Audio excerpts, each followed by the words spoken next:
prophétie et prophétie. Car ce n'est pas par une volonté d'homme qu'une prophétie a jamais été apportée, mais c'est poussé par le Saint-Esprit que les hommes ont parlé de la part de Dieu. 2 Pierre, chapitre 1, le verset 21.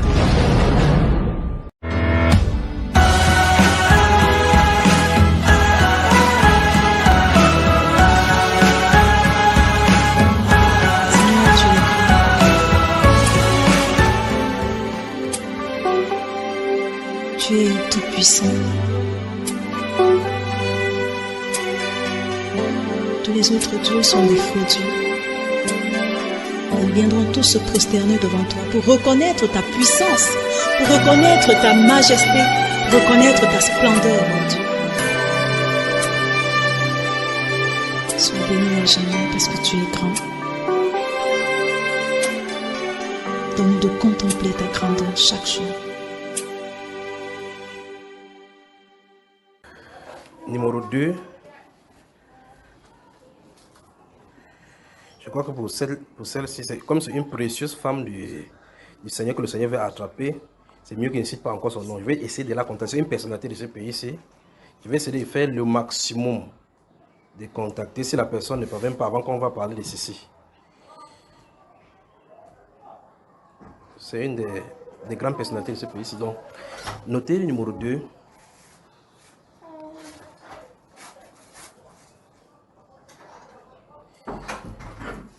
Vol et cambriolage dans une église. On ne sait pas comment le catholique appelle ça, c'est basilique ou c'est quoi, quelque chose comme ça.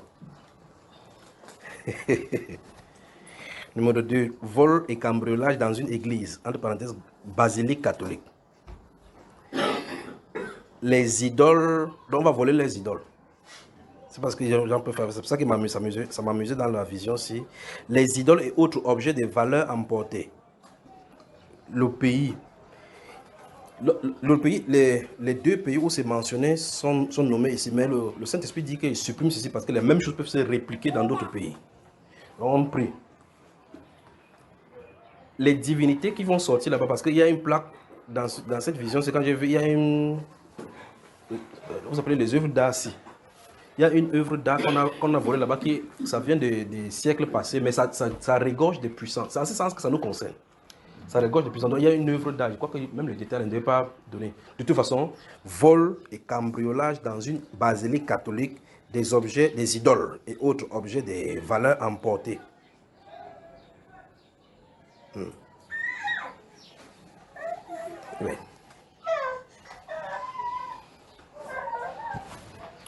C'est mieux qu'on s'arrête là-bas parce que chaque fois il dit des choses, il donne des détails comme ça, hein, c'est pas bon. Mais quand vous notez ces choses, vous devez poser chaque fois la question pourquoi on parle de ces choses, on parle de ces choses, on parle de ces choses.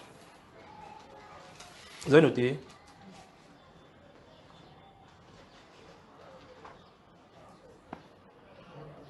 Oui, mon cher. Ici, parce que tout à l'heure, parce que tout à l'heure, je posais la question de faire par rapport à ce que... Vous entendez là-bas ce qu'il dit? Et tout à l'heure, je me posais la question pourquoi prier les autres par rapport à ce que vous avez dit maintenant, et puis là, ils vont venir en disant qu'il y a une œuvre d'art qui contient une puissance. Oui. Que c'est par rapport à ça qu'on c'est par rapport à ça qu'on demande qu'on doit prier. Donc maintenant, j'aimerais un peu l'orientation de la prière, c'est Que quoi? L'orientation. Qu'on attrape ces bandits-ci. D'accord? Parce que mieux les idoles là restent là-bas. Parce que ça sort hors, ça va nous créer des problèmes. Il ne veut pas donner les secrets. D'accord? Donc, ceux qui vont cambrioler dans l'église catholique, on les arrête. En tout cas, vous allez, s'ils le font, on va les arrêter. Et s'ils donnent les détails, non, même s'ils donnent même les détails et même la basilique là, ça sera chaud. Parce que là, maintenant, ça va dévoiler qu'il y a quelque chose qui se cache dedans et quelque chose qu'on veut faire. Les tableaux là, il y a des tableaux qui ne sont pas simples. Vous entendez des tableaux 150 000 euros. Qu'est-ce qu'il y a là? On a dit telle personne qui a dessiné. C'est pas ça. Il y a des choses dedans que les initiés savent. D'accord? Ça, c'est le deuxième ou c'est le troisième?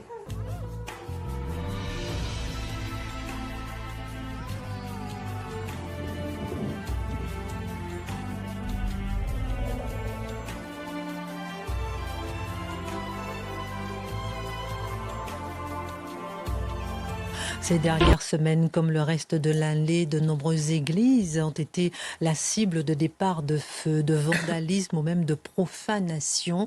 Il faut s'arrêter pour en parler. C'est notamment le cas dans les Landes où de nombreuses plaintes ont été déposées. Charlotte Dornelas.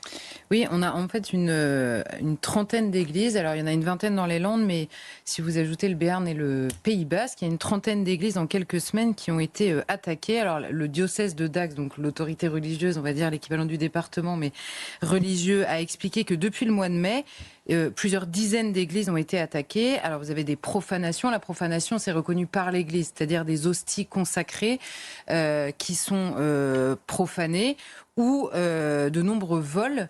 Mais des vols extrêmement particuliers, puisque ce sont des vols qui n'ont aucun but lucratif et qui sont des vols, eux aussi, d'hosties ou de ciboires. Le ciboire étant le matériel liturgique dans lequel sont mises les hosties. Pour faire simple, pour quiconque est déjà rentré dans une église, si certains ont l'impression que je parle chinois, quand vous rentrez dans une église, en général, quand elle est ouverte, il y a une petite lumière rouge qui signifie pour les catholiques qu'il y a la présence réelle. Donc que ces hosties, ces petits morceaux de pain, ont été consacrés et ils sont pour les catholiques Dieu lui-même. Vous imaginez évidemment la gravité de l'acte qui est à ce moment-là posé. Notez que si beaucoup de gens l'ignorent, ceux qui rentrent dans une église, qui fracturent le tabernacle, qui prennent le ciboire et qui partent avec les hosties consacrées, le savent aussi. Peut-être que beaucoup de gens l'ignorent, mais évidemment, ceux qui le font ne l'ignorent pas. Alors évidemment, les agressions inquiètent parce que précisément, il n'y a rien d'autre. Dans une des églises, il y a la sono qui a été volée au passage, mais dans tout le reste, les ciboires, en l'occurrence, vous savez, parfois vous avez du matériel liturgique qui est incrusté de pierres précieuses, qui est extrêmement riche. En l'occurrence, c'est pas du tout le cas. Donc, il y a absolument aucune valeur matérielle à ces vols. Donc, le vol signifie autre chose. L'interrogation, évidemment, aujourd'hui, le parquet a lancé une enquête. Le diocèse s'interroge également. Quel est le but, évidemment, de ces vols? Est-ce qu'il s'agit simplement de viser l'Église ou est-ce que il s'agit d'alimenter des pratiques occultes? Vous savez que dans ceux qui pratiquent le satanisme, pour faire ce qu'on appelle des messes noires, ce sont des messes, le terme est évidemment galvaudé, mais des messes à l'inverse, des messes de sacrilège, et ils ont, pour certains d'entre eux, besoin d'hosties consacrées pour que leur messe noire aille jusqu'au bout. Donc d'où l'inquiétude évidemment des autorités. Le diocèse donc a émis une instruction depuis le début de l'été. Ils ordonnent aux prêtres de laisser les tabernacles ouverts pour éviter qu'ils soient fracturés et évidemment de cacher les hosties, de ne pas les laisser dans les tabernacles, mais de les cacher pour éviter qu'elles soient volées. Tous précisent, aussi bien du côté du parquet que du côté du diocèse, que la liste de ces églises n'est pas exhaustive à l'heure où on parle. Il y a potentiellement plus d'églises encore qui ont été visées. Ce sont évidemment des faits extrêmement graves pour toute la communauté catholique qui se retrouve un petit peu seule, on va dire, dans le traitement de cette information. Et notons que ces agressions et ces attaques envers les églises, que ce soit du vandalisme, on avait déjà évoqué ça sur ce plateau, que ce soit du vandalisme, quelles que soient les raisons pour lesquelles ces églises sont attaquées, ça vise évidemment la communauté catholique. Je pense que la France entière, et d'ailleurs beaucoup de Français, se sentent largement concernés. Absolument. Mais est-ce départemental, Charlotte Dornelas, ou est-ce le cas ailleurs en France? Alors, on a des chiffres officiels, vous savez, qui tombent régulièrement sur les atteintes envers les actes anti-religieux de manière générale. Ils sont tous en augmentation, ce qui devrait être également un sujet quand même en France, que des gens s'attaquent à des lieux de culte, à des personnes en raison de la religion à laquelle ils appartiennent, c'est quand même gravissime et c'est en augmentation partout. Pour les actes anti-chrétiens, on a eu une augmentation sur les 5 premiers mois de l'année 2025. Les chiffres du ministère de l'Intérieur nous expliquent qu'il y a 13% d'augmentation, c'est-à-dire 322 actes anti-chrétiens qui ont été commis sur les 5 premiers mois de l'année. Dans le détail, pour la deuxième année, les incendies d'églises augmentent. Je sais que c'est un sujet qui vous tient à cœur, vous en parlez régulièrement dans cette émission. Les incendies contre les églises, donc vous avez 50 tentatives et incendies recensés en 2024. C'est un incendie d'église par semaine en France. Et avouez qu'on en entend évidemment moins parler que ça. Il y en avait eu 38 seulement, entre guillemets, en 2023. C'est une augmentation de 30% l'année dernière. Même chose avec les vols, puisqu'il y a une hausse cette fois-ci de 7% en moyenne. On dénombre 5 vols chaque semaine dans les églises en France, avec des vols avec évidemment des gravités différentes en vertu de ce que je disais précédemment. Alors les enquêtes de manière générale, quand elles aboutissent, montrent des profils qui sont extrêmement variés. Je vous l'ai dit, il y a tout ce qui relève de la pratique occulte et du satanisme. Il y a des gens complètement perdus qui rentrent dans les églises parce qu'elles sont ouvertes et qui expriment toutes leurs émotions et souvent la colère aussi au sein des églises. Vous avez parfois, évidemment, dans ce déséquilibre, des étrangers qui sont, on le sait, plus enclins à ces déséquilibres-là. Et on l'a vu avec l'incendie qui est parti à Notre-Dame-des-Champs à Paris pendant l'été. Vous avez les islamistes. Rappelons que les catholiques ont été la cible de plusieurs attentats en France et ils le sont régulièrement, d'intimidation pendant les messes, pendant les processions. On l'avait vu également. Et nous avons aussi les antifas ou autres militants politiques, comme on l'a récemment vu à la Madeleine. Vous savez, où vous avez un ramassis de femmes assez âgées qui ont cru bon de faire leur tribune politique pendant la messe en attendant le moment de la communion. Et c'est absolument partout en France. Je vous disais, on citait les Landes précédemment. Vous avez Paris, Saint-Denis, Saintonge, Pantin. Dans l'Eure également, une église a été visée à la fin de l'été. Tout ça, c'est dans les dernières semaines simplement. Donc, il y a un maillage du territoire qui est assez équitable. Alors, les attaques ne font pas réagir grand monde, en tout cas pas à la mesure du nombre, évidemment, d'églises qui sont attaquées. Juste, j'ai vu cet été, par exemple, il y a une église qui a été intégralement refaite. Et là, tout le monde pourrait se sentir concerné. On le sait, nous avons du mal à entretenir nos églises. Une église qui venait d'être intégralement restaurée. Le jour de l'ouverture de la porte, eh bien, le soir, des personnes sont rentrées et ont fracassé les pupitres, les vitraux, etc.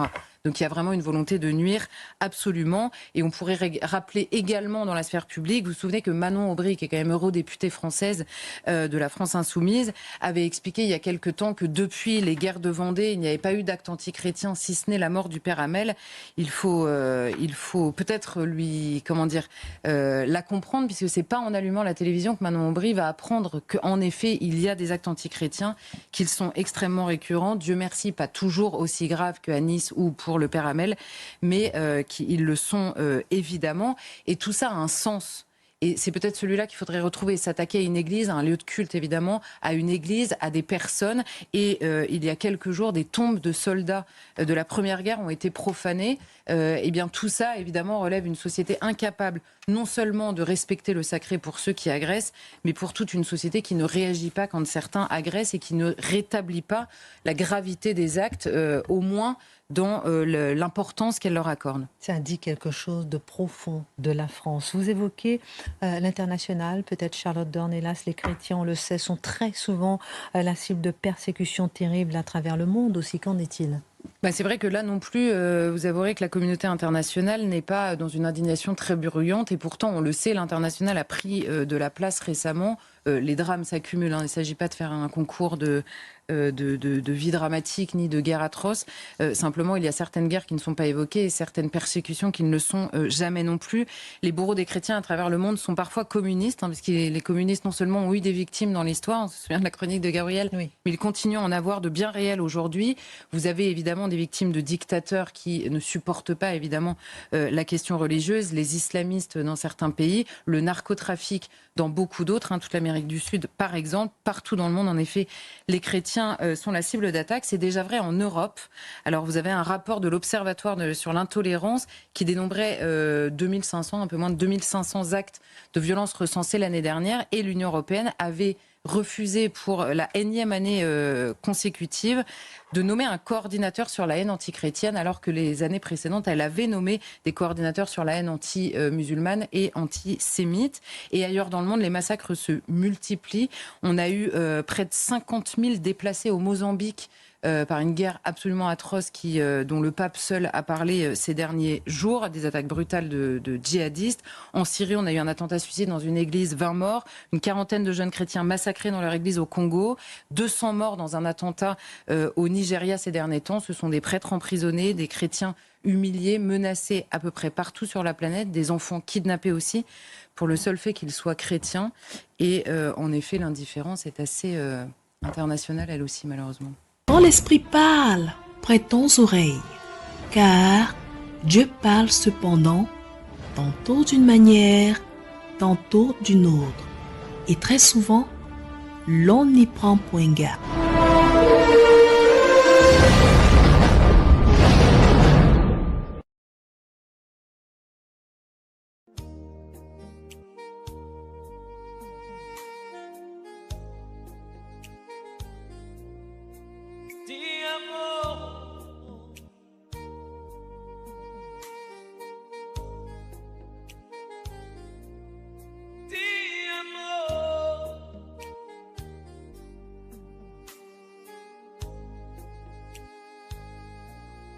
ti amo.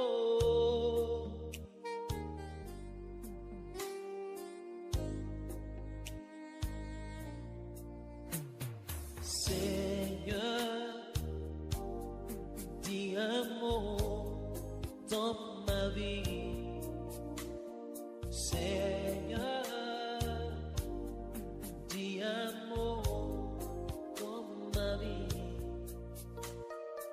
Seigneur, dis un mot dans ma vie. Seigneur, dis un mot dans ma vie.